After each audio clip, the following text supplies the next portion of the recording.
भाई good afternoon everybody. बढ़िया हालचाल है, कैसे हैं? First class. Okay, we are back in business. 10 chapter खत्म किया लास्ट टाइम, आज 11 चैप्टर शुरू कर रहे हैं। बहुत ही मजेदार चैप्टर है ये।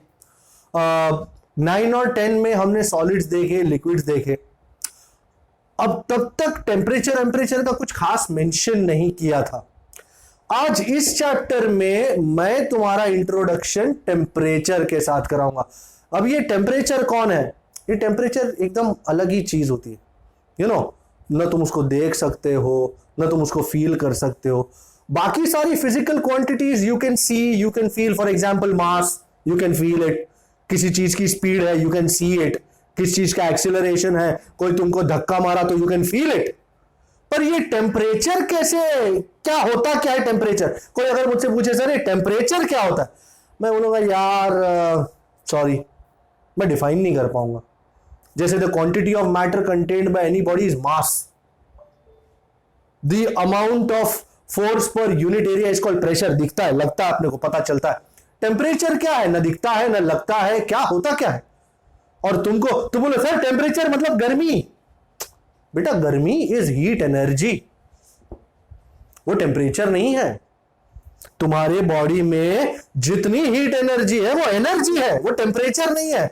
बट एनर्जी का हम जब रिप्रेजेंटेशन करते हैं, वो रिप्रेजेंटेशन को, उस आइडिया को हम टेम्परेचर नाम देंगे।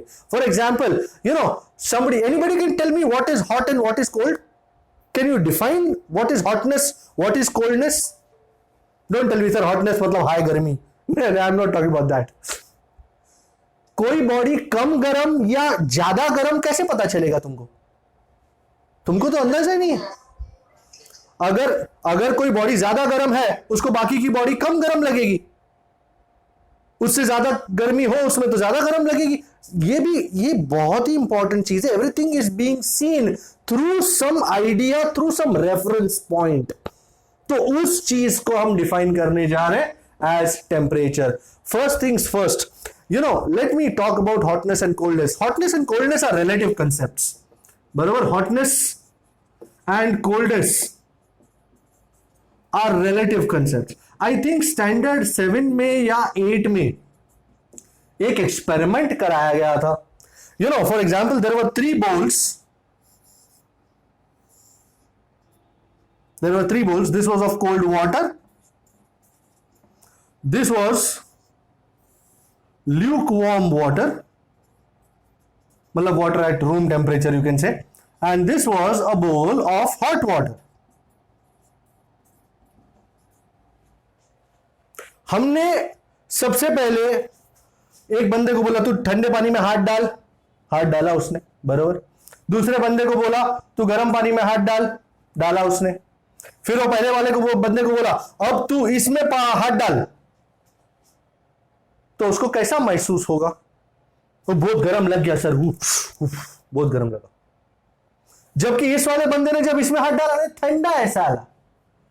तो the most important concept is, जिसने पहले ए में हाथ डाला था और फिर बी में डाला, उसको ये पानी बहुत गर्म लगा। सो पहले वाले बंदे को ये पानी बहुत गर्म लगा। दूसरे वाले बंदे ने पहले सी में हाथ डाला था बहुत गर्म में, और फिर उसको बी में हाथ डाला तो उसको बहुत ठंडा लगा। सो एवरीथिंग इज रिलेटिव। कौन सा बंदा सही, कौन सा गलत? सारे सही और सारे ही गलत, क्योंकि hotness and coldness are relative concepts. अगर तुम किसी यू नो आइडिया को पकड़ के चलोगे तो ही तुमको अंदाजा आएगा कि हॉटनेस एंड कोल्डनेस होता क्या है। The more heat energy, everything is upon heat energy.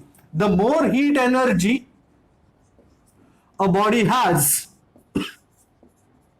The hotter it is said to be. So everything is based on the amount of heat energy content of any body. And suppose एक body है जिसमें ज्यादा heat energy content है। For example ये बंदा है, इसमें heat content late us से 10 जूल है, ये बंदा 1 है। और ये दूसरा बंदा है जिसमें हीट एनर्जी कंटेंट है 2 जूल, ये बंदा नंबर 2। और दोनों ने पकड़े हैं हाथ। अब क्या होगा? So this guy is hotter this guy is colder, isn't it? इसमें हीट एनर्जी कंटेंट 10 जूल है, हाई हीट एनर्जी कंटेंट है, हॉटर बंदा है। इसमें 2 जूल है, इससे कम हीट एनर्जी कंटेंट है, ये कोल्डर बंदा है। जब दोनों एक साथ हाथ पकड़ लेंगे, what do you think will happen? Don't you agree that heat energy will transfer from one body to another? Do you agree? So जब ये दोनों ने हाथ पकड़ लिए, so heat energy will go from hotter body to colder body। मतलब heat energy का transfer इस तरफ है, फ्रॉम 10 जूल वाला टू 2 जूल वाला। किसी ने मेरे को पूछा था, सर तो इसके बाद क्या होगा? क्या ये बंदा 10 जूल बन जाएगा और ये 2 जूल बन जाएगा? क्या लगता है आपको? That is the most important point. What will be equilibrium? The equilibrium will be that if both are identical, then ये heat transfer तब तक चलता रहेगा till both bodies have the same amount of heat energy। बरोबर है दोनों में। अब जैसे 10 जूल है, टोटल अगर आप 6 जूल भी पकड़ लो तो 6 जूल का सीन रहेगा। टोटल एनर्जी 6 जूल 12 जूल है ना, तो 6 जूल बराबर, या 4 जूल, जिस हिसाब से आपको देखना है आप उस हिसाब से देख सकते हो। So the most important thing will be that heat energy will go from a hotter body to colder body till both have the same amount of heat energy. This is called thermal equilibrium। and इस thermal equilibrium को मापेंगे कैसे? हम ये कहते हैं till both bodies have the same heat energy or till both bodies attain the same temperature। अब आया टेम्परेचर पहाड़ के नीचे। तो टेम्परेचर फाइनली क्या होता है? एक ऐसी क्वांटिटी जो कोई भी बॉडी में कितना हीट एनर्जी कंटेंट है वो बताती है, उसका एक आइडिया देती है। That is called temperature. So heat energy will go from hotter body to colder body till both bodies have the same heat energy. Can I take this off now? Till both bodies have the same heat energy, same amount of heat energy, or both bodies attain the same temperature। तो अब ये temperature की बात चली है। सो temperature finally is a representation। So temperature is just a representation, it's just a number. This number tends to indicate कि किसमें कितना हीट एनर्जी है. अगर तुम्हारा ये क्वांटिटी टेम्परेचर ज्यादा है, बड़ा है, ये नंबर बड़ा है, तो इसका मतलब है उस बॉडी में ज्यादा हीट एनर्जी है. अगर ये नंबर छोटा है, कम है, तो इसका मतलब है उस बॉडी में हीट एनर्जी कम है. So it's just a number which indicates the amount of heat energy content. Indicate करता है, ये नहीं बताता कितनी हीट एनर्जी है, नहीं, सिर्फ इंडिकेट करता है amount of heat energy content in a body. आज तक तुम बचपन से कभी बुखार हुआ है, आपको टेम्परेचर मेजर किए हो, तुम्हारी मम्मी ने देखा अरे अरे बुखार हो गया ये वो, और हर बार ये टेम्परेचर की बात डेली लाइफ में भी हर चीज आई है. आज का टेम्परेचर 35 डिग्री सेल्सियस था यार, भीषण गर्मी. तो temperature you have used it every day of your life, but today you are coming to know that it is not a quantity which can be defined. No, it is just a representation, it's just a simple number, और ये number जितना बड़ा हो उतना heat energy content उस body में ज्यादा होता है. as simple as it gets. Is this agreeable now? Yes sir. Okay. Any issues regarding the relationship of heat energy with temperature? No? Okay. The bigger this number मतलब temperature,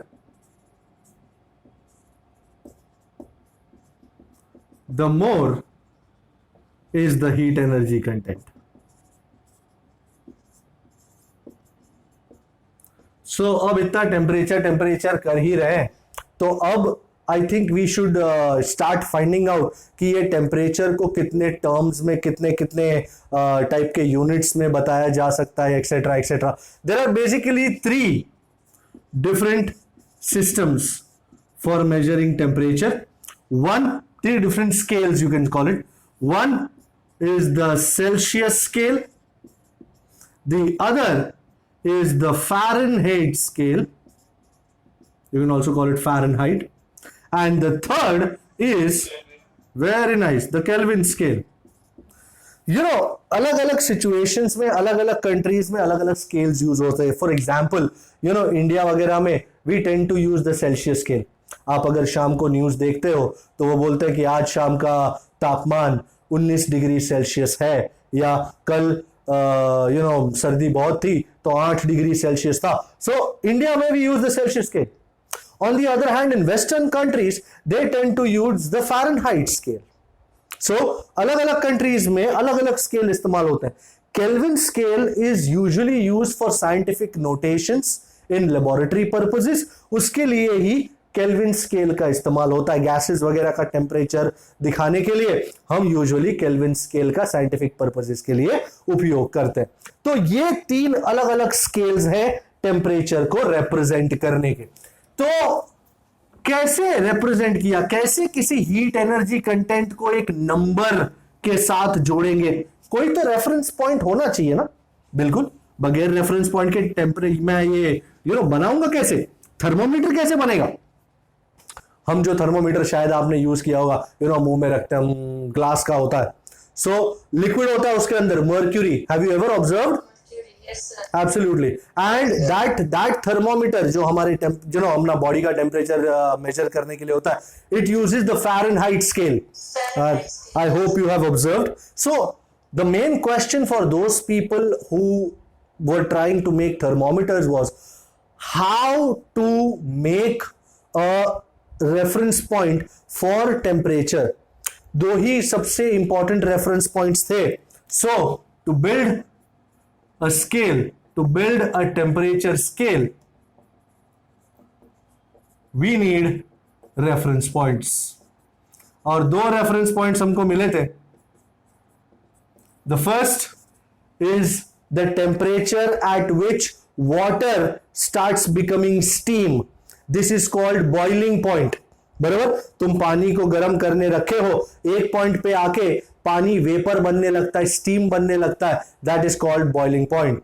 and दूसरा reference point, जब पानी को ठंडा करते जाओ, एक point पे आके पानी जो है, वाटर जो है, it becomes ice, that is called freezing point. So the 2 reference points, they are the 2 standard reference points.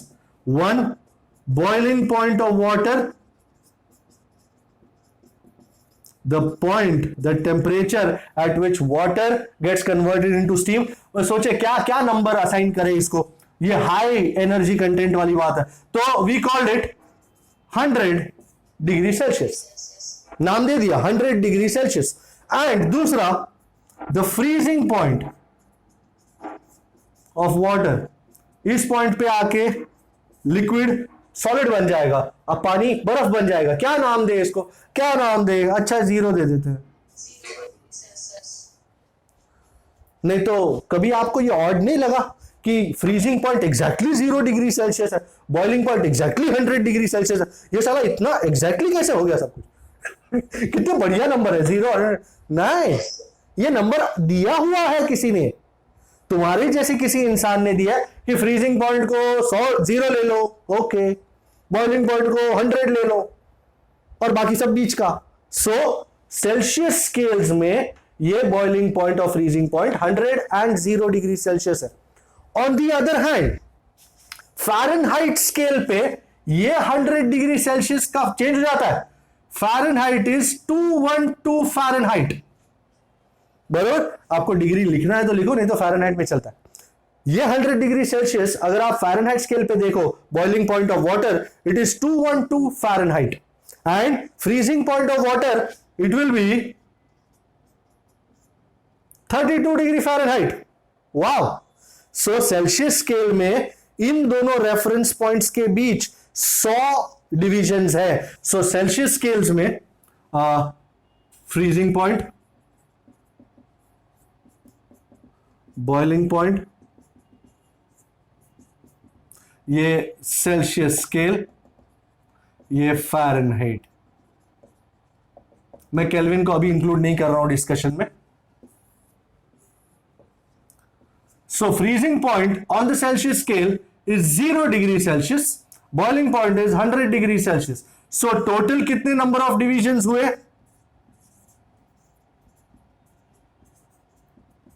100। 0 से 100 तक कितने डिविजन्स हुए सेल्सियस स्केल में? 100। ऑन दी अदर हैंड इसमें freezing point is 32 Fahrenheit, boiling point is 212 Fahrenheit. तो गिनती मारो, ये तो 100 माइनस 0 तो 100 डिवीजन हुए, ये 212 माइनस 32 कितने डिविजन हुए? 180। So Fahrenheit scale from freezing point to boiling point is divided into 180 divisions, while Celsius scale from 0 degree Celsius to 100 degree Celsius is divided into 100 divisions. Fair enough.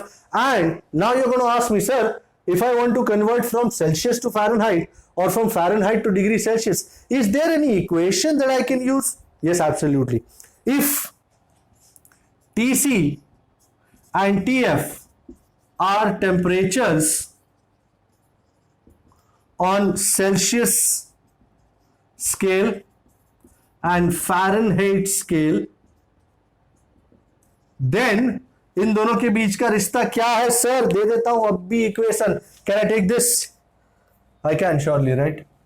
सो इन दोनों के बीच का equation, पहले मैं एक standard equation दूंगा और फिर वो इक्वेशन दूंगा जो हम यूजुअली यूज करते हैं। So that would be TF minus 32 over number of divisions 180, that will be TC over 100. So TF minus 32 over 180 is TC minus 0 over 100. Or a better equation, this is which I usually use. TF, आप इसको अगर इधर से उधर करोगे तो ये मिलेगा, is 9/5 TC plus 32. This is the more widely used equation. इसी इक्वेशन को सिंप्लीफाई करके मैंने ये बना दिया है। सो TF is 9/5 TC plus 32। आप इसको सॉल्व करोगे तो आपको फाइनली यही मिलेगा। बहुत बढ़िया इक्वेशन है। Let me take an example. For example, if TC is 0 degree Celsius, अब जैसे यहां आपको पता है 0 डिग्री सेल्सियस कितना फ़ारेनहाइट होता है? 32। आओ कंफर्म करते हैं। तो TC को 0 रखो तो कितना होता है? TF is 9/5 into 0 plus 32. 9/5 into 0 is 0. 0 plus 32 is 32. And अगर आपका TC 100 है, quite easily done. 9/5 into 100 plus 32. By 100/5 would be 20. 20 into 9 is 180. 180 plus 32 is 212. Is this as beautiful as it looks? कोई शक? बराबर। सो ये आप लिख लीजिए अपनी पुस्तिका में। टेम्परेचर फ़ारेनहाइट और सेल्सियस स्केल का रिश्ता बहुत ही important. TF is 9/5 TC plus 32। मैं अभी केल्विन स्केल की भी बात करने वाला हूं। ऑलराइट, तो I want you to take this down. I am not going to take this this table off right now. Okay, I am taking this off. Alright, अब ये केल्विन स्केल जो है, मैं आपको इसका इंट्रोडक्शन करा देता हूं, फिर से थोड़ी देर बाद गैस में इसका मेंशन आएगा ही, तब हम उसकी बात और करेंगे। तो फ़ारेनहाइट को थोड़ा दबा देते हैं और केल्विन स्केल के ऊपर थोड़ा सा फोकस अपना बढ़ाते हैं। सो ये फ़ारेनहाइट और ये हुआ आपका केल्विन स्केल। अब केल्विन स्केल का इसके साथ क्या रिश्ता है सेल्सियस स्केल के साथ? Now let us see relation between Celsius scale and Kelvin scales. As I already said, you know, Kelvin scales usually gases के लिए इस्तेमाल होते हैं, scientific notations के लिए इस्तेमाल होते हैं. Temperature in Kelvin, temperature in Kelvin is temperature in degrees Celsius plus, to be more precise, 273.15. Barabar? Now we are looking at precision. So just 273 works out everywhere. But if you want to be precise, temperature in Kelvin is temperature in Celsius plus 273.15. Alright. So this is the relation between Celsius and Kelvin scales. अब इस equation से ये चीज बहुत ही आसान हो गई. Kelvin scale, अब तुम टीसी को 0 रखो तो 0 प्लस 273.15 कितना हो गया?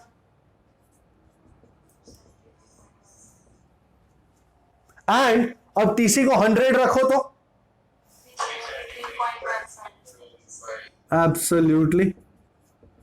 So now if you are counting the number of divisions, you know, usually this minus this, 100 minus 0 will give you the number of divisions. As 212 minus 32 gave you the number of divisions as 180.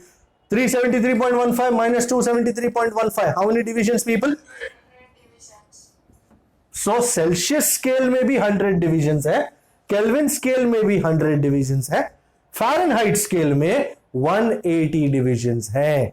Fair enough. So this was a beautiful comparison between the three main scales and the two reference points, freezing point and boiling point, जिसको हमने arbitrarily choose किया Celsius scale में 0 and 100. बाकी सब अपने आप उस तरह relationship से workout होता है. Can you see this? Is there any doubt whatsoever? Okay? All right. Let's go on. आगे बढ़ते हैं. मैं इसको उड़ा देता हूं. ठीक है ना? Okay.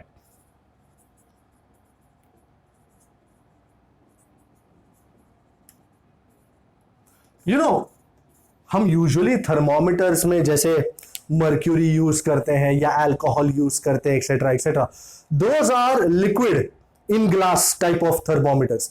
But if you want to use a gas as you know in a thermometer, it becomes easier. क्यों? क्योंकि देखो मर्क्यूरी और जो अल्कोहल है उनकी डिफरेंट लिक्विड्स होने से उनकी एक्सपांशन प्रॉपर्टीज अलग अलग है, तो तुमको उसको भी कंसिडरेशन में लेना पड़ेगा. But if you are using a gas for a thermometer, ऐसा कोई चीज की जरूरत नहीं है, बिकॉज जो गैस लो डेंसिटी पे है ये देखा गया कि उनका बिहेवियर, एक्सपांशन वगैरह behaviour will be very similar. So if we are using a gas, if we use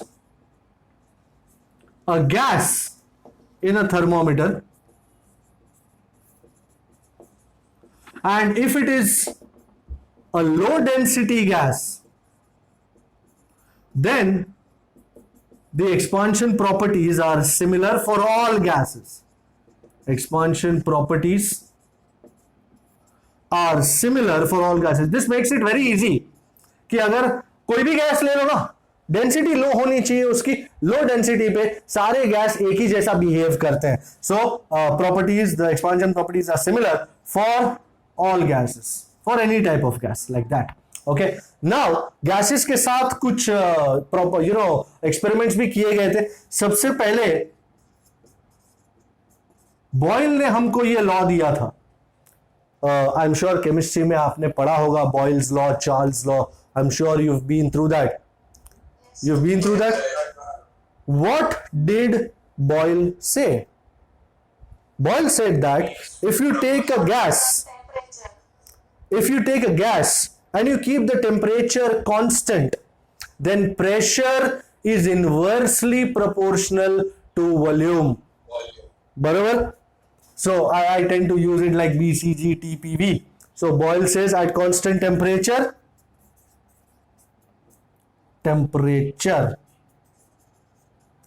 pressure of gas is inversely proportional to its volume.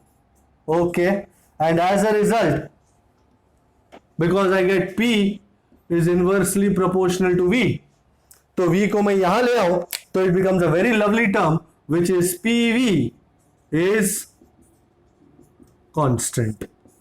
So the product and pressure of pressure and volume at constant temperature will be constant. The second law is Charles' law.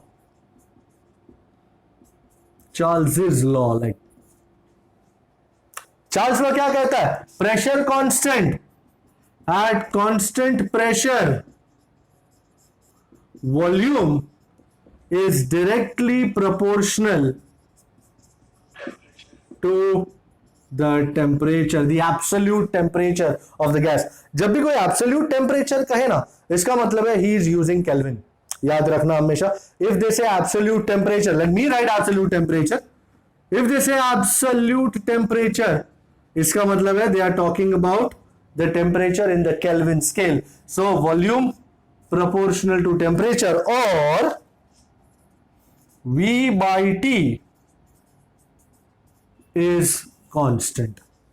Now if I mix equations 1 and 2, then don't you agree, yeah, pressure into volume is constant, yeah, volume is proportional to temperature. So इन दोनों को mix करूं 1 और 2 को, I can take this off, then I get a very lovely equation.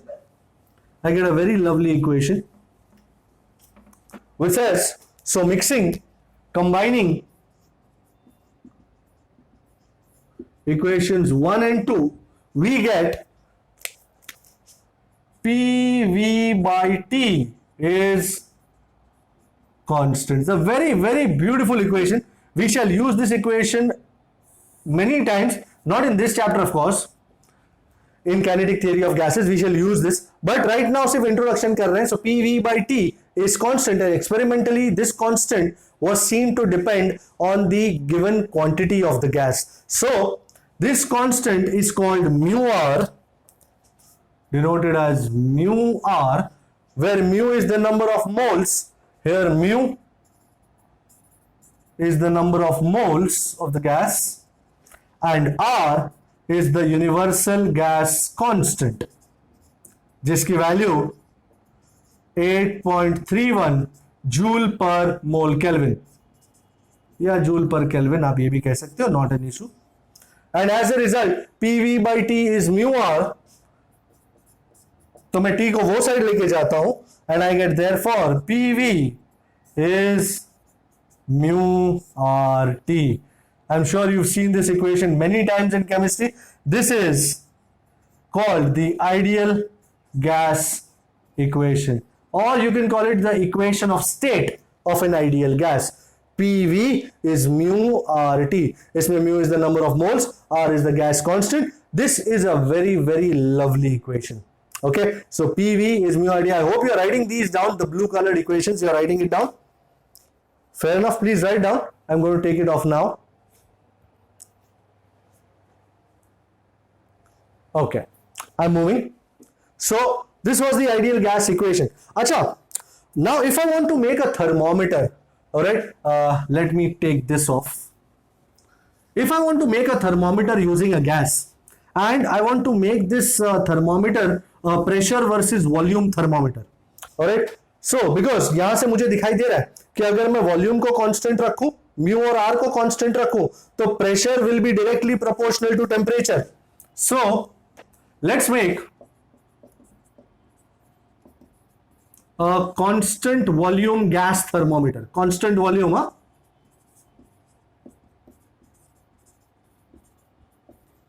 So here volume constant है तो V constant हो गया, mu और R तो constant ही है. Here V, mu and R are all constant. So if V, mu and R are all constant, then equation 4 क्या बताएगा हमको from equation 4? Isn't it but obvious that pressure will be directly proportional to temperature? Yes, sir. V constant है, mu और R constant है, तो ये सब constant, तो P will be directly proportional to T. Temperature बढ़ाते जाओ, प्रेशर बढ़ता जाएगा, या प्रेशर घटाते जाओ, टेम्परेचर भी घटता जाएगा. So if we decrease temperature, या सर ये प्रेशर और टेम्परेचर बढ़ा और प्रेशर बढ़ेगा वो सिर्फ गैस के लिए है तो जी जी जी, ये सब सिर्फ गैस के लिए बात कर रहे हैं, बराबर, ये सिर्फ गैस के लिए है, तभी तो आइडियल गैस इक्वेशन बाबूजी, we are talking about gases. If we decrease pressure then temperature also decreases. तो हमने जब एक प्रेशर वर्सेस टेम्परेचर का ग्राफ बनाया, ये टेम्परेचर है, ये प्रेशर है, और कुछ इस तरह का ग्राफ बना, ये अब ये एब्सोल्यूट ये 0 डिग्री सेल्सियस है like, and this like 100 degree Celsius. तो हम 100 डिग्री सेल्सियस से धीरे धीरे घटाते गए घटाते गए घटाते गए घटाते गए, अब तक अगर ये गैस है, याद रखिएगा गैस रहना चाहिए, तो ये गैस रहा तो प्रेशर भी उसके साथ डिक्रीज होता जाएगा। यहां तक सब बरोबर चलता है, तो हमने सोचा एक काम करते हैं, अज्यूमिंग कि अब तक गैस रहे, इसको हमने जस्ट पीछे थोड़ा सा खींच लिया और इस पॉइंट पे लाके आप देख रहे हैं प्रेशर कितना हो जाता है, 0। This point is -273.15 degree Celsius. इस टेम्परेचर पे the pressure becomes nearly equal to 0। यहां प्रेशर कितना हो जाता है, नियरली इक्वल टू 0। और जिस पॉइंट पे प्रेशर नियरली इक्वल टू 0 होता है, उस टेम्परेचर को हम कहते हैं एब्सोल्यूट जीरो टेम्परेचर। सो नहीं तो तुमको सबसे पहले यही तो फंडा होगा कि सर आपने बोला कि केल्विन स्केल में 0 डिग्री सेल्सियस इज 273.15, आपने ये भी लिखा temperature in Kelvin is temperature in degree Celsius plus 273.15। ये 273.15 आया कहां से, ये आया है यहां से। So a point where the pressure becomes nearly 0 and gas is still remain and gas still is a gas, still remains a gas, ये important है, is called absolute zero temperature, and it occurs at a temperature of -273.15 degree Celsius, also called 0 Kelvin.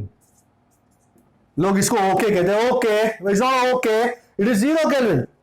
हाँ हमारे लिए okay है, बिल्कुल okay. 0 kelvin is -273.15, so 0 kelvin is same as -273.15 degree Celsius. यहां से मुझे केल्विन स्केल और सेल्सियस स्केल का रिश्ता पता चला कि अगर 0 केल्विन -273.15 है और रिलेशनशिप लीनियर है, तो धीरे धीरे जैसे ये बढ़ेगा ये भी बढ़ता जाएगा। तो यहां से केल्विन और सेल्सियस स्केल का रिलेशन हमको पता चला in gases. Alright, so this was the idea. Let's take it off and let's go on to a more interesting part of thermal properties of matter. अब तक जो हमने टॉपिक देखे उसमें हमने अलग अलग टाइप के स्केल्स को रिलेट किया, अलग अलग चीजों को रिलेट किया। अच्छा ये इतना है, ये इतना है, ओके। सेल्सियस में, फ़ारेनहाइट में और केल्विन में क्या क्या डिफरेंस है, क्या सिमिलैरिटीज है, वो सब देखा। एंड नाउ अब ये अगर किसी बॉडी का टेम्परेचर में चेंज करता हूं तो वो किस तरह बिहेव करेगा, I am going to look at that topic. This is called thermal expansion. I think everybody here knows this for a fact that solids, liquids में भी, solids and liquids में अगर आप टेम्परेचर बढ़ाते हो तो that body tends to expand. So that is why we say, it's a universal truth. Bodies expand on heating and contract on cooling. Absolutely, this is what is called thermal expansion. So if a body is heated, it expands, and when it is cooled, it contracts. तभी तो हमारे suppose एक एक tin होता है या glass की बर्नी होती है आपके घर में, और उसके ऊपर स्टील का ढक्कन होता है, और बहुत ट्राई किया, मम्मी ने, नहीं खुल रही है यार, जाम हो गई है। तो what is the best way? गर्म पानी में वो बर्नी को डाल दो थोड़ी देर, एंड यू विल सी, थोड़ी टाइम गर्म पानी में डालने के बाद जब तुम निकालोगे मस्त खुल जाएगा। कमाल है, ये चमत्कार कैसे हुआ? भाई चमत्कार नहीं हुआ है भाई, जब तुमने स्टील के ढक्कन वाली ग्लास की बर्नी को गर्म पानी में रखा, टेम्परेचर बढ़ा बर्नी का भी और वो लिड का भी जो स्टील से बना था, and as a result steel का एक्सपांशन हुआ। ग्लास का इतना नहीं होता, स्टील का ज्यादा होता। स्टील एक्सपांड हुआ, एक्सपांड हो गया, आसानी से खुल गया, मस्त एकदम। सो अगर तुम बॉडी को हीट करोगे उसके डायमेंशंस बढ़ेंगे, it expands, and when it is cooled उसके डायमेंशंस घटेंगे, it contracts. This is called thermal expansion. And ये उस वजह से होता है कि सपोज कोई चीज है, कोई मटेरियल है, उसका तुम टेम्परेचर बढ़ाओगे तो अंदर के जो कंस्टिट्यूएंट पार्टिकल्स होंगे ना, उनका एक दूसरे को धक्का मारना बढ़ जाएगा, एंड धक्का मार मार के वो जगह बढ़ाएंगे उस बॉडी की। For example let's take a rod of length L. ये देखो, ये रॉड है और लेंथ एल का रॉड है, and now let us say temperature is T. Now if I heat this rod, तो इस रॉड के जो इंडिविजुअल मॉलिक्यूल्स हैं, इंडिविजुअल पार्टिकल्स हैं, वो यहां धक्का मारेंगे, यहां धक्का मारेंगे, ढिंग डोंग ढिंग डोंग। एज अ रिजल्ट अगर मैं टेम्परेचर बढ़ाता हूं, टी प्लस डेल्टा टी कर देता हूं, तो अब ये रॉड का लेंथ बढ़ेगा। Can you see this? ये इतना इंक्रीज इज डेल्टा एल, बरोबर है। सो इफ a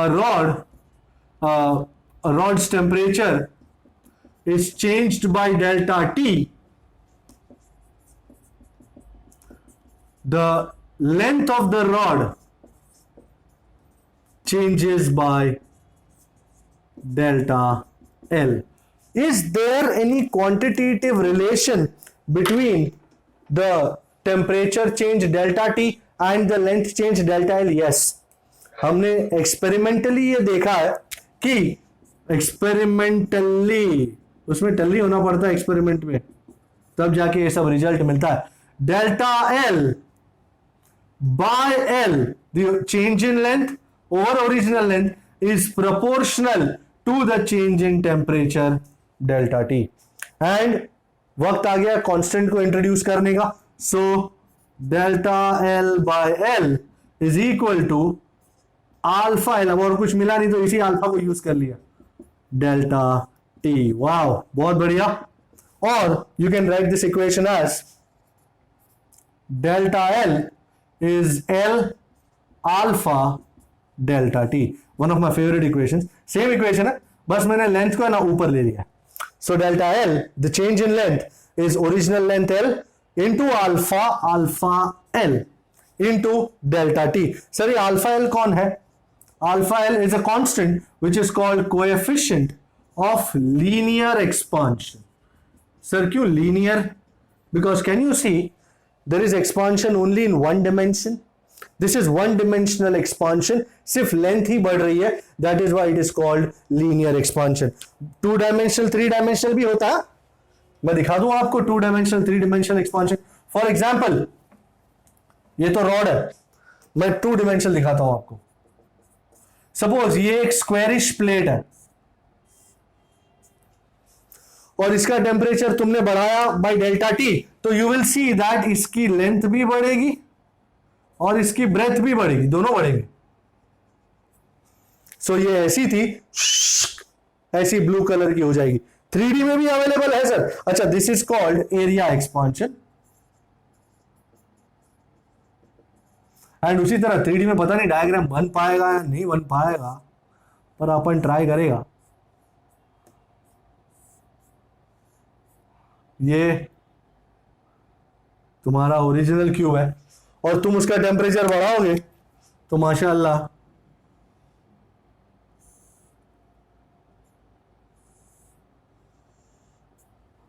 माशाअल्लाह क्या होगा सर। माशाल्लाह इसके डायमेंशन भी बढ़ेंगे। आई होप आपको अंदाजा आ रहा है, सब कुछ बढ़ रहा है। बड़ा हो गया भाई, बड़ा हो गया जी, बड़ा हो गया। ये है वॉल्यूम एक्सपांशन, क्या बात है। ओके और मेरे पास इसके इक्वेशंस भी है, दे देता हूं आपको मैं। सो एरिया एक्सपांशन के लिए इंक्रीज इन एरिया, मैं इसी इक्वेशन को माइंड में रखते हुए ये इक्वेशंस बना रहा हूं। इंक्रीज इन एरिया इज, मैं ब्लू में लिख लेता हूं तो आप बिल्कुल लिख सकें। Delta A is original area, change in area is a, मैं फिलहाल टेम्परेचर बढ़ाने के चक्कर में हूं, alpha A delta T. Here alpha A is the coefficient of area expansion. And let me be a bit candid, मैं आपको एक टिप दे देता हूं कि alpha A coefficient of area expansion will be nearly equal to twice alpha L, क्योंकि दो जगह से एक्सपांशन हो रहा है ना, लेंथ में भी और ब्रेथ में भी। तो दो लीनियर एक्सपांशन हो रहे, तो alpha A coefficient of area expansion is nearly twice coefficient of linear expansion. And you can very intelligently give me the equation for change in volume also, you know, which is on absolutely similar lines. Change in volume, भाई मैंने यहाँ increase in area लिखा, अगर तुम temperature बढ़ाओगे तो area बढ़ेगा, temperature घटाओगे तो area घटेगा भी। हाँ ऐसी कोई बात नहीं है, तो ऐसा नहीं कि इंक्रीज ही लिखना है, ऐसा कुछ बात नहीं है। So delta we, change in volume is original volume into alpha v into delta t, where alpha v is the coefficient of volume expansion. And can someone give me the tip here? Sir, alpha is equal to 3 alpha. Very nice. Kariban, not totally, but alpha v coefficient of volume expansion is nearly 3 times alpha l, क्योंकि यहां पे 3 linear expansion हो रहे हैं, length का भी, breath का भी एंड थिकनेस का भी। सो क्योंकि 3 जगह से 3 डायमेंशन एक्सपांड हो रहे हैं, तो अल्फा वी इज करीबन थ्राइस अल्फा एल। एक काम करता हूं, किसी क्यूब के लिए ये मैं आपको प्रूव भी करके देता हूं। Let's prove it. Alright, can I take this off now? All the equations, I hope you have written them, please write them down. I'll wait for a couple of seconds.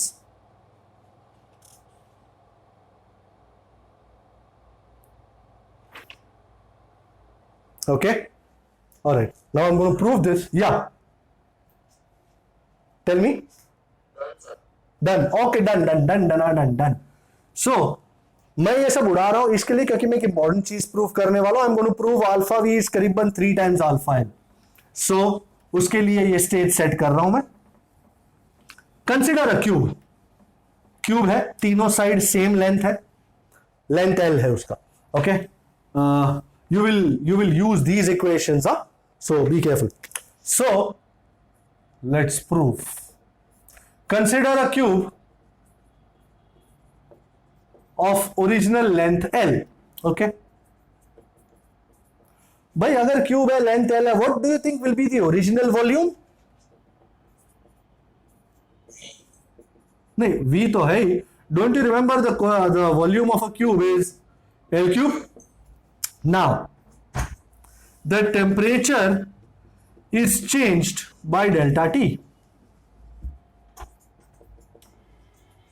मैं फिलहाल एक ही dimension पकड़ रहा हूं, सिर्फ length. अगर मैं किसी रॉड जिसका लेंथ L है उसका टेम्परेचर डेल्टा टी से चेंज करूं, what is going to be the change in length? Change by delta t. So for each side, change in length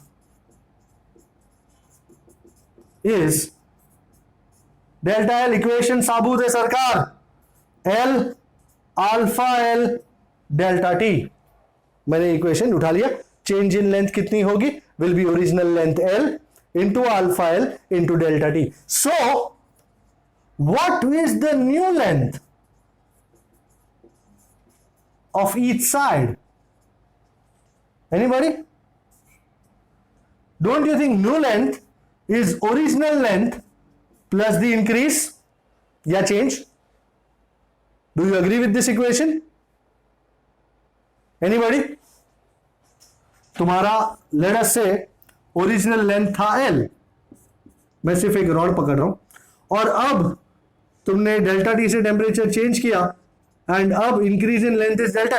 what is the new length now, ladies and gentleman? Isn't L dash the new length? L plus delta L? Yes. Is this perfectly obvious now?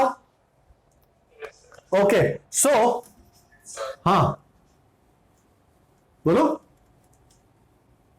yes, sir. Yes, sir. अच्छा, that was a yes sir. Oh righty. So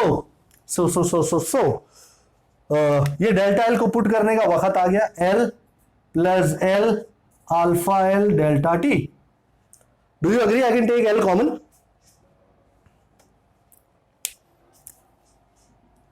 So L dash is L 1 plus alpha L delta T.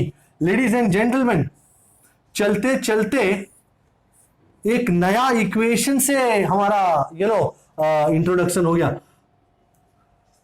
New length और old length का ये रिश्ता काफी काम आएगा. New length L dash is old length L into 1 plus alpha L delta T. आप इसको jot down कर दी, इसलिए खास मैंने इसको ब्लू में लिखा हुआ है. Alright, so do that. तो न्यू लेंथ तो मिल गया, ये इक्वेशन याद रखिएगा. What do you think will be the new volume? है जी? Dash is equal to V into 1 plus. अरे अरे अरे अरे चिल चिल चिल. अपना जूना वॉल्यूम कितना था? L cube. Yes, sir. So don't you agree new volume V dash will be L dash cube? Simple. बात है. जूना volume is original volume is original length का क्यूब. तो नया volume V dash isn't it नया length का cube? Simple. Yes, sir. अच्छा, ये नया लेंथ किधर है? नया लेंथ ये रहा. इसका यूज नहीं कर रहा हूं, इसका तो न्यूमेरिकल्स में ही खास यूज करूंगा, पर मैं दिखाना चाह रहा था इसलिए लिखा. So L plus delta L the whole cube. I think cube find करना तो आपको आता है ना?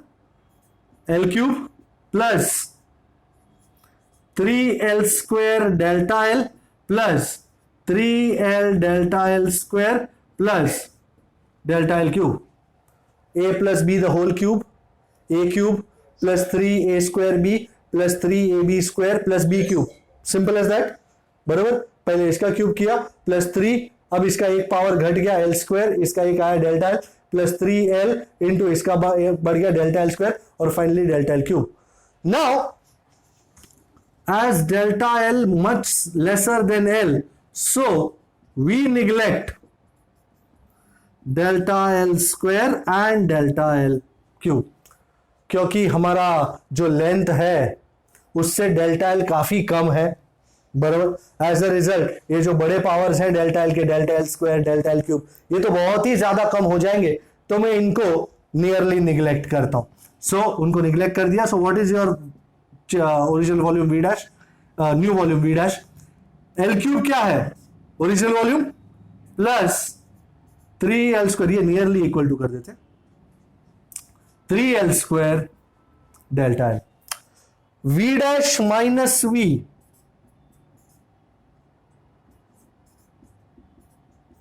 V dash minus V, isn't this change in volume? Delta V. My God. So delta V is nearly 3L square delta L. Now, I wish to divide this equation delta V by original equation V. So, let me divide and let me rule. So dividing, ये number क्या था equation का? कोई number ही नहीं है, ये 3 number. Dividing 3/1, proof को भी उड़ा देते हैं, जगह की जरूरत है भाई. Dividing 3 and 1, so delta V by V is 3L square delta L by V. V कितना? L cube. So 3L square delta L by L cube. काटो काटो, काटना तो आता होगा, तो मेरे को मत काटो।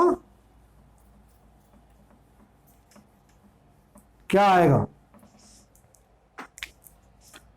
काटा काटा काटा, 3 डेल्टा एल बाय एल। ए भाई, ये delta L wasn't it equal to L delta L alpha L delta t, and delta V was V alpha V delta t? क्या आपको खुशबू आ रही है प्रूफ की? Therefore ये साइड क्या बचा? अल्फा V, और यहां क्या बचा? Thrice alpha L. यही चाहिए था हमको कि coefficient of volume expansion is nearly equal to thrice coefficient of linear expansion. Thus proved. बराबर।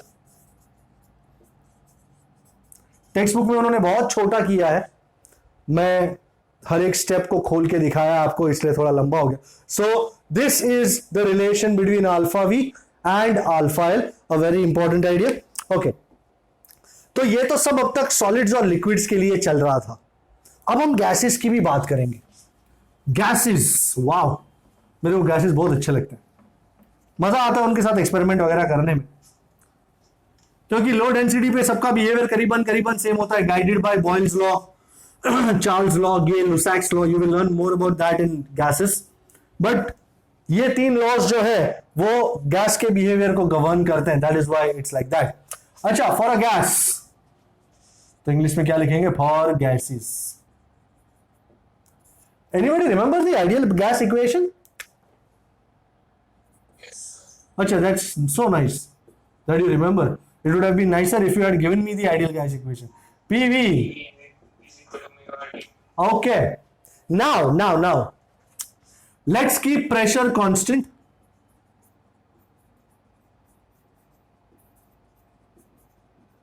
So, on changing temperature, do you agree pressure constant है, mu और r constant है, तो यहां से temperature change करूंगा तो यहां volume change होगा. So, on changing temperature, only volume will change.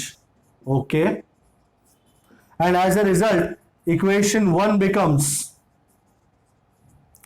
P delta V, so volume is changing by delta V, is mu r delta T. Is this agreeable? मैंने temperature को delta T से change किया तो volume delta V से change हुआ. So P delta V is mu R delta T. Let's divide 2 and 1. Divide 2 and 1. What do we get? Anybody, what do we get?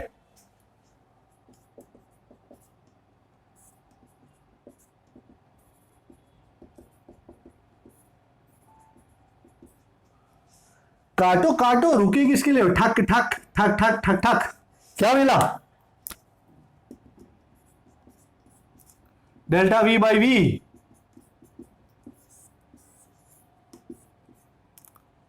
But if you remember delta V is V alpha V delta T. So how much would be delta V by V? मैंने V को अगर नीचे उतार लिया तो delta V by V is alpha V delta T. So delta V by V, can I write as alpha V delta T? So Yes, sir. alpha V delta T is equal to delta T by T. आओ जो, my God, ये क्या मिला? Therefore alpha V is 1 by T. Gases के लिए हम अब तक जो मान रहे थे अल्फा एल कांस्टेंट है, अल्फा वी कांस्टेंट है, अल्फा ए कांस्टेंट है, पर वो कांस्टेंट्स हैं मात्र सॉलिड्स और लिक्विड्स के लिए in temperature range 0 to 100. Gases में अल्फा वी कांस्टेंट नहीं है. अगर तुम टेम्परेचर चेंज करोगे तो अल्फा वी भी चेंज होगा. Alpha V is inversely proportional to temperature. On increasing temperature alpha V decreases. So in gases, ये गैसेस के लिए वैलिड है. On decreasing temperature alpha V will increase, बराबर। अगर तुम टेम्परेचर डिक्रीज करोगे तो अल्फा वी इंक्रीज होगा। Fair enough. So this is the relation between coefficient of volume expansion for gases and temperature. Very nice derivation this. हमको वैसे use नहीं करना है इसको, ये सिर्फ एक डेरिवेशन था तो मैंने आपको करा दिया। Have a look at it please. आगे बढ़ जाते हैं और एक बहुत ही इंपॉर्टेंट चीज के दर्शन करते हैं। अब तक हमने ये देखा है कि on heating things expand, on cooling things contract. Very well, बहुत बढ़िया। द नेक्स्ट क्वेश्चन इज, क्या ये संसार की सारी चीजों के लिए ये लॉ वैलिड है? ना। एक चीज है जो इस लॉ को फॉलो टोटली नहीं करती, और वो चीज क्या है? वो चीज क्या है? वो एक जिसके बगैर हमारा गुजारा नहीं, वाटर। ये क्या लिखा है sir? Anomalous expansion of water. What do you mean by anomalous? Anomalous मतलब something which is odd, something which is not copy book style, something which is erroneous. कुछ अजीब है ये। वाटर के एक्सपांशन में क्या अजीब है? ओके, समझा देते हैं आपको। मैंने स्टार्टिंग में यह कहा था कि अगर आप टेम्परेचर कम करते जाते हो, if you cool anything it contracts, water will also. अच्छा, डू मी अ फेवर, आज एक एक्सपेरिमेंट करके देखो मेरी तरफ से। आई एम श्योर सबके घरों में फ्रिज है, फ्रिज में आइस का फ्रीजर है, उसमें आइस की ट्रे होती है। आइस की ट्रे में से एक बर्फ निकाल दो, उसको खाली रखो। बर्फ के जो खाना होता है, जो होल होता है, जो क्यूबिकल टाइप्स का, पिरामिडल टाइप का होल होता है, उसमें आधा जो लेवल होता है ना, उस पे एक इंक पेन से या स्केच पेन से, इंडेलिबल परमानेंट मार्कर से आधे पे एक मार्क कर दो। फिर वो मार्क तक पानी भरो, मतलब आधा जो उसका कंटेनर का आधा जो है, उस आधे में ही पानी भरा हुआ है, आधे एक कंटेनर में पानी भरा हुआ है, सिर्फ वो इंक मार्क तक। और फिर उसको फ्रीजर में डाल दो। आज रात को ये करना, कल सुबह उठ के ये देखना, निकालना फ्रीजर में से आइस ट्रे के उसमें जिसमें आपने पानी डाला था, क्या आपको आपका मार्क दिखता है? आइडियली क्या होना चाहिए था? Do you agree? पानी को आइस बनने रख रहे हैं, सो कूल डाउन कर रहे हैं हम। Do you agree? Yes, sir. And on cooling, shouldn't the volume go on decreasing? In short, it should contract, right? Yes, sir. So if this is your ice ka tray and you have placed the mark here and thereby filling water up till here, original, shouldn't it contract and it should become something like, ये अपना mark है, something like this, ये ice बन गया है। Yes, sir. So shouldn't it become something like this? बराबर ना, तभी हमारा लॉ फ्रूटफुल साबित होगा ना, तभी हमारा लॉ सही सिद्ध होगा कि कूल डाउन पे ये 30 डिग्री सेल्सियस है और ये आइस है लेट अस से -2 डिग्री सेल्सियस पे, तो हमने टेम्परेचर घटाया है तो वॉल्यूम घटना चाहिए। But to your utter surprise you will be, I told you will be surprised.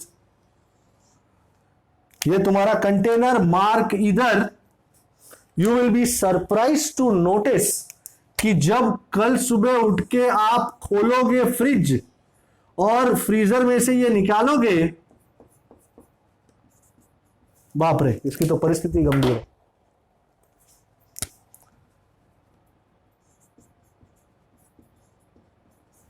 तो आपको आपका ये मार्क दिखेगा नहीं। आश्चर्य, मैजिक, ये क्या हो गया? आइडियली ऐसा नहीं होना चाहिए था। कैसे हुआ ये कैसे हुआ? ये क्यों हुआ? ये हुआ, ये तो पता चला, बट ये आइडियल कंडीशंस थॉट हुआ एंड ये रियल लाइफ में ऐसा हुआ। अरे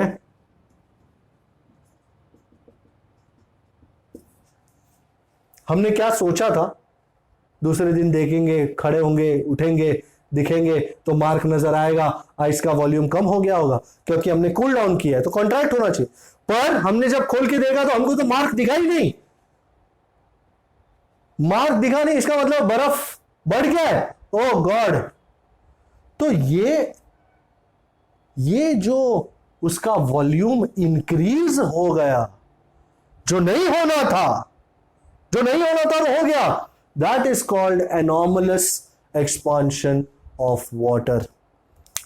वाटर इस लॉ को पूरी तरह ओबे नहीं करता। जो तुमने कहा है things expand on heating, contract on cooling, खत्म नहीं, वाटर नहीं करता ये लॉ ओबे। सर टोटली या partially. So on cooling water it contracts, that is its volume decreases, yes absolutely, but only till 4 degrees Celsius उसका वॉल्यूम भी घटता है, but only till 4 degree Celsius. जैसे ही 4 से घटाते जाओ, 4 से 3, 3 से 2, 2 से 1, वॉल्यूम बढ़ता है। सो on cooling below 4 degrees Celsius, it expands. Oh wow, that is its volume increases. जी सर मतलब ये आइस बनाने की प्रोसीजर में 30 डिग्री सेल्सियस पर हमने वाटर रखा, रूम टेम्परेचर का 4 डिग्री सेल्सियस तक हमने रखा, तो आइस तो नहीं बनेगा, पर वो डिक्रीज हो रहा है उसका वॉल्यूम।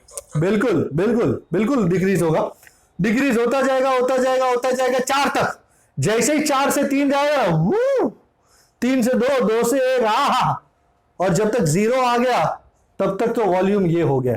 अब 0 पे तो आइस बन गया, तो वॉल्यूम उसका बढ़ गया है। सो volume expands and as a result ये परिस्थिति यहां से यहां तक पहुंच जाती है। सो वाटर का volume is minimum at 4 degrees Celsius and density is maximum at 4 degrees Celsius. The density of water is maximum and its volume is minimum. This is anomalous expansion of water. And ये nature ने भी बहुत सोच समझ के ये anomalous expansion of water रचा है। बिकॉज जस्ट अंडरस्टैंड, अगर there are many cold countries, like Siberia, Alaska, Russia etcetera, places actually not countries, जहां पे विंटर में temperature goes down, -10, -20, -30, -40 degree Celsius even. I am sure you heard about such places. Canada में भी ऐसी places है। तो आपको क्या कभी ख्याल नहीं आया? एंड लोग लेक जो होते हैं ना, लेक फ्रीज हो जाते हैं, लेक जो होते हैं वो फ्रीज हो जाते हैं, और उस फ्रोजन लेक पे लोग आइस स्केटिंग करते हैं। Have you ever heard about this? Have you ever heard? अपने लोकल में राजस्थान में अपना नक्की लेक है, वो फ्रीज हो जाता है विंटर्स में, दिसंबर जनवरी के टाइम पे। You here about it in the papers. और श्रीनगर में दाल लेक फ्रीज हो जाता है। तो कभी क्या माइंड में ये ख्याल नहीं आया कि जब वो लेक फ्रीज हो गया तो उसके अंदर रहने वाले जो वाटर एनिमल्स थे, एक्वेटिक एनिमल्स थे, फिशेस थे, जो अंदर ग्रो होने वाले प्लांट्स थे, प्लैंक्टन्स थे, क्या वो सब फ्रीज हो गए होंगे खल्लास बर्फ में? कभी सोचा? आई एम श्योर आप में से सबने कभी ना कभी जिंदगी में ये सुना होगा, ये लेक फ्रीज हो गया, ये लेक फ्रीज हो गया, ये लेक फ्रीज हो गया। सुना तो है ना? तो क्या अंदर के फिशेस वगैरह सब मर जाते होंगे? कभी इस बारे में एक थॉट दिया? द आंसर इज नहीं। कुदरत कभी किसी को मारता नहीं है। नेचर इज मदर, वो जान नहीं लेते। तो सर फिर क्या होता है लेक में? फॉर एग्जाम्पल लेट अस से this is a lake and temperature is dropping. This is the topmost layer. Let us say this water is divided into many such layers. And अब ठंडी होना शुरू हो गया। अब जैसे 20 डिग्री से 15 डिग्री से 10 डिग्री, तो जैसे ये टॉपमोस्ट लेयर है उसका टेम्परेचर घटता है, वो हैवी हो जाता है, डेंसिटी बढ़ जाती है और वो यहां से नीचे चला जाता है। जैसे डेंसिटी बढ़ जाती है नीचे बढ़ जाता है, नीचे आ जाता है। तो फिर ऊपर वाला लेयर ठंडा होता है, वो नीचे चला जाता है। तो ऐसे लेयर बाय लेयर नीचे जाते जाते फाइनली एक पॉइंट पे टेम्परेचर हो जाता है 4 डिग्री सेल्सियस। पूरे लेक का टेम्परेचर है 4 डिग्री सेल्सियस। अब जैसे 4 से 3 जाएगा, डोंट यू अग्री, अब इसकी डेंसिटी बढ़ेगी, सॉरी घटेगी, बिकॉज डेंसिटी अब घटेगी। एंड घटेगी मतलब वो लाइट हो गया, और लाइट होएगा तो नीचे नहीं जाएगा, वो ऊपर ही रहेगा। तो ऊपर के लेयर का टेम्परेचर 3 से 2 से 1 से 0 पे आइस बन गया। ये लेयर अब 0 डिग्री सेल्सियस पे है, आइस बन गया है। ये ऊपर का लेयर, और उसका वॉल्यूम भी बड़ा हो गया, 4 से 3, 3 से 2, 2 से 1, 1 से 0 आइस। पर उस आइस के नीचे तो पानी ही पानी है एट 4 डिग्री सेल्सियस। सो आप ऊपर ऐसा टच करोगे, टिच बर्फ है, पर अगर तुम जोर का एक फावड़ा मारोगे ना, भचक, वो सीधा नीचे घुस जाएगा, उसमें पानी ही पानी है। नीचे मस्त फिशेस, प्लांट्स, प्लैंक्टन सब सरवाइव करते हैं 4 डिग्री सेल्सियस पे। एक्सपेरिमेंट आज करने वाले हो ना, दूसरा भी करना। आई एम श्योर आपने कभी ना कभी ये किया होगा। तुम्हारी मम्मी ने आइस की ट्रे में पानी भर के रखा है फ्रीजर में, 1-1.5 घंटे बाद तुमको थम्स अप में डालना है आइस, तुमने निकाला, आइस बन गया, और जैसे तुमने उसको निकालने के लिए उंगली मारी, ऊपर तुमको आइस दिख रहा था, जैसे ही मारी फचाक, नीचे क्या दिखा आपको? पानी। तो अंदर तो अभी पानी रहता है थोड़ा थोड़ा, और इस तरह पूरा ये एक्सपांशन चलता है। एंड नीचे मस्त 4 डिग्री सेल्सियस पे पूरा एक्वेटिक लाइफ सरवाइव करता है। ऊपर 0 डिग्रीज, -5, -10, -20, -30 होता जाता है। ये आइस जमती जाती है, जाड़ी होती जाती है। एंड स्पेशल लोग होते हैं वो चेक करने के लिए कि कितनी जाड़ी हो गई, क्या इस पे आइस स्केटिंग हो पाएगा। इस पे लोग खड़े रह के आइस स्केटिंग करते हैं। नीचे तो 4 डिग्री सेल्सियस पे फिशेस वगैरह घूम रहे, टेंशन की कोई बात नहीं है। नेचर ने सबका टेक केयर किया है, नेचर सबका टेक केयर करेगी। सो इस तरह ये एनॉमलस एक्सपांशन इतना जरूरी है for aquatic life to survive. So this is what is anomalous expansion at 4 degrees Celsius. Density of water is maximum and volume is minimum. Alright, जैसे ही 4 से 3 जाता है, डेंसिटी घटती है, वॉल्यूम बढ़ता है। Alright, so this is the idea of anomalous expansion. Have a look. मैं कराने जा रहा हूं illustration 11.2. Let us go to illustration 11.2. Beautiful illustration. Let's see what it says. A blacksmith fixes an iron ring on the rim of a wooden wheel of a bullock cart. The diameter of the rim and the iron ring. Rim ka diameter is how much? 5.243 meter, and ring, iron ring ka diameter 5.231 metre है at 27 degree Celsius. T1 is 27 degree Celsius. To what temperature should we heat it so that should the ring be heated so as to fit the rim of the wheel? अच्छा, उन्होंने यहाँ पे alpha L नहीं दिया है, पर आप बाजू में टेबल है उसमें से अल्फा एल दे सकते हो। मैं आयन का अल्फा एल निकाल के लाया हूं आपके लिए। alpha L is 1.20 into 10 raised to minus 5 पर केल्विन. ओके, सो इतना तो समझ में आ गया, सब कुछ केल्विन में ही है. मतलब 5.231 मीटर की रिंग को हमको हीट इतना करना है कि वो 5.243 की लेंथ का हो जाए, तभी जाके उसको वुडन व्हील, ये वुडन व्हील होता है, उस पर फिट करने का अपने को. बरोबर है. So we have to heat the ring.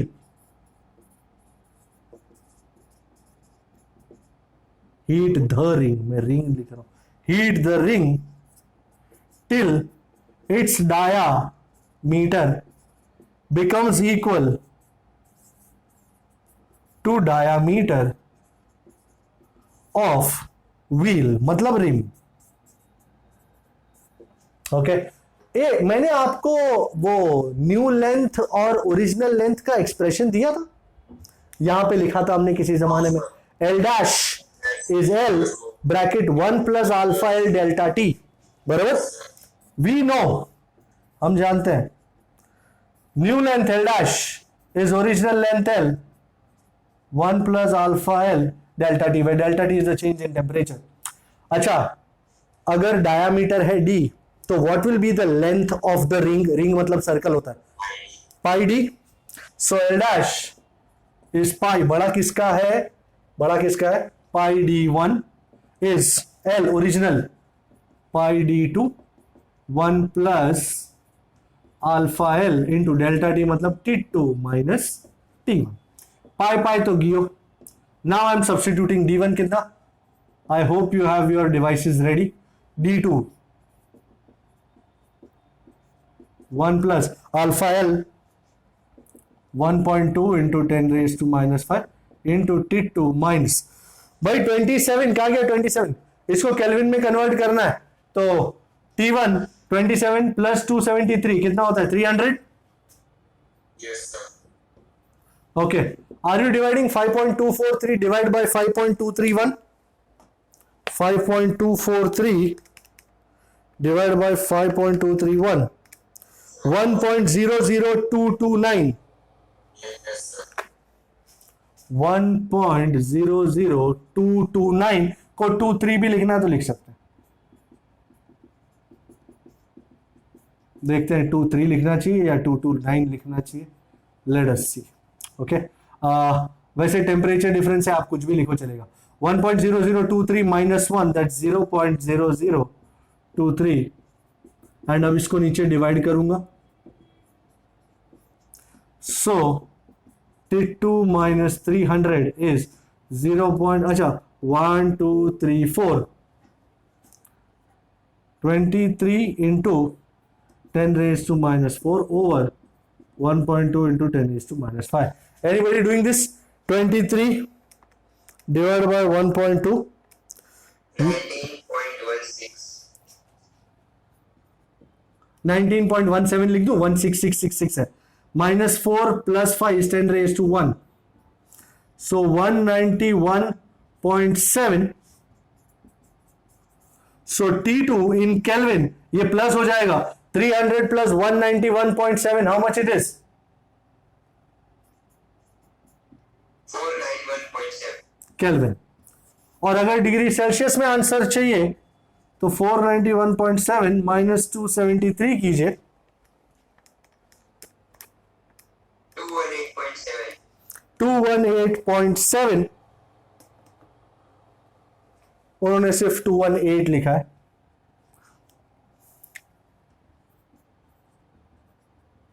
और करीबन 219. Actually the answer should be 219. Doesn't matter, 1 degree में कोई फर्क नहीं पड़ेगा. So this is how the entire thing works. Are you looking at it? This was illustration 2. I wish to do one more illustration, one more numerical actually. That numerical is 11.1, numerical 11.1, जिसमें वो temperature scales के equations जो हैं उनको use करने वाले हैं हम.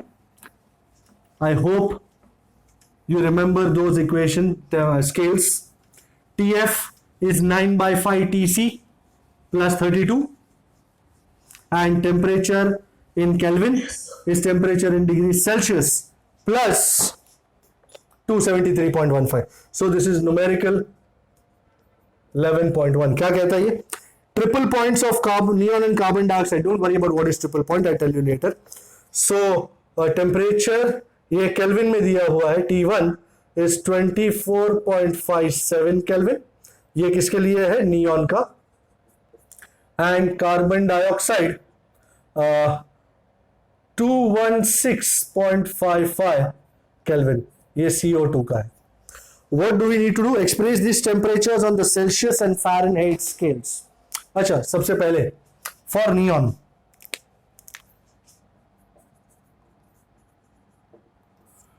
भाई टेम्परेचर इन केल्विन और सेल्सियस का क्या रिलेशन है? Temperature in Kelvin is temperature in degree Celsius. Okay, so यहां पे T1 दिया हुआ है. TK जो है 24.57 is TC plus 273.15. Can someone subtract this beauty for me? How much?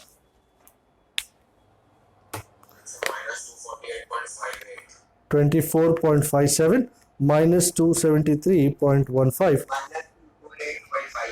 minus 248.6. Yes, sir. Will it work out? अच्छा, अब Celsius भी मिल गया. अब हमको फ़ारेनहाइट वाला चाहिए. Fahrenheit temperature scales. अच्छा, for Fahrenheit scale, anybody remembers the equation for Fahrenheit scale? I seem to have forgotten. Yes, sir. TF is equals to 9/5 TC plus 32. अच्छा, अब तुम्हारे पास एक्चुअली दो ऑप्शन है. तुम यहां से जो टीसी मिला है वो भी यूज कर सकते हो, या फिर you want to write TC is TK minus 273.15. You can also do that, no issues. अगर वो चाहते हैं कि सिर्फ तुम केल्विन वाला यूज करो तो ये लिखो टीसी इज टीके माइनस 273.15. बात तो वही होगी. Plus 32. So this is 9/5. And how much is TK minus 273.15? ये है ना अपने पास, माइनस 248.6. ज्यादा ढूंढम डांडी करने का जरूरत नहीं है, अपने पास आंसर वैलिड है. Minus 248.6 into 9 divide by 5 minus 447.44 है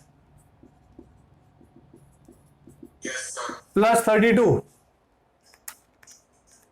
415.44.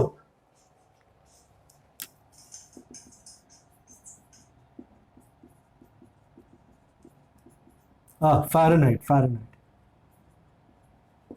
Anybody checking the answer, please? Is this agreeable? Yes, sir. Yes, sir. पूरे नियॉन का पूरा मैंने किया है इस तरह. क्या आपको लगता है आप कार्बन डाइऑक्साइड के लिए कर पाओगे? You think you can do the same thing for CO2? Fair enough. That would be very nice. And I would tend to do the last numerical 11.3. I wish to do numerical 11.3, please. I want you to do it for carbon dioxide. Easy. अच्छा, numerical 11.3 में एक ऐसा equation है जिसको आप 12th standard में देखेंगे. क्या है क्या नहीं उसकी बात बाद में देखेंगे.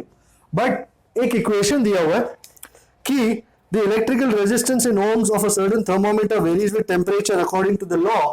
R ये resistance है, is Rho bracket 1 plus alpha T minus T. Okay, this is the given equation. Resistance is 101.6.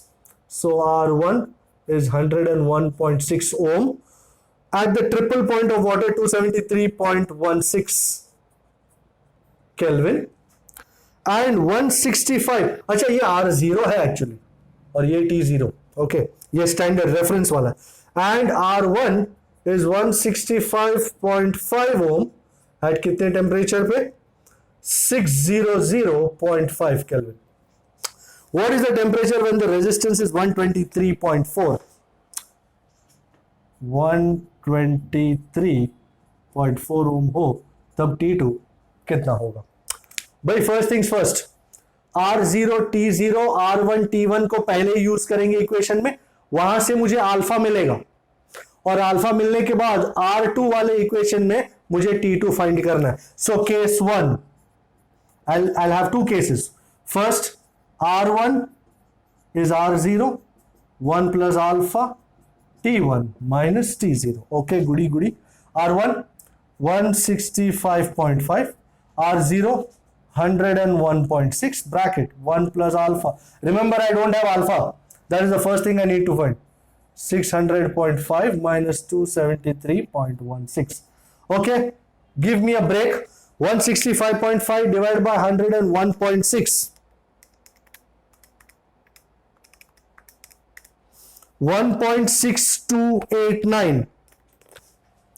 1.6289 is 1 plus alpha. And how much is 600.5 minus 273.16? 327.34. क्या आपके आंसर मेरे साथ मेल खा रहे? 1.629 minus 1, that's 0.6289 is alpha into 327.34. कुछ नहीं बचा, सिर्फ डिवाइड करना बचा. तो 0.6289 डिवाइड बाय 327.34, 0.001921. क्या आपका आंसर आ रहा है पर डिग्री सेल्सियस? ये अल्फा मिला. और अब केस 2 जिसमें ये अल्फा को डालना है. Per kelvin. Okey dokey, no problem. Per kelvin, sorry about that. R2 is R0, 1 plus alpha T2 minus T0. करो. R2 कितना है? 123.4. ये 101.6. सेम दिस थिंग मैं अल्फा को बाद में सब्स्टिट्यूट करता हूं. 273.16. 123.4 डिवाइड बाय 101.6, 1.2145 आया. माइनस 1 करूंगा तो 0.2145 इज इक्वल टू अल्फा की जगह 0.001921 T2 minus 273.16. So 0.2145 divided by 0.001921, 111.66.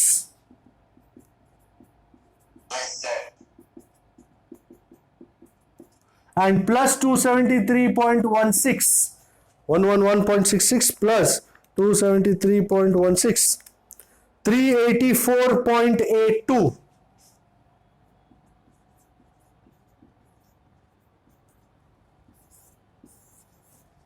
Check, or you can write as 385. I don't know what they have written.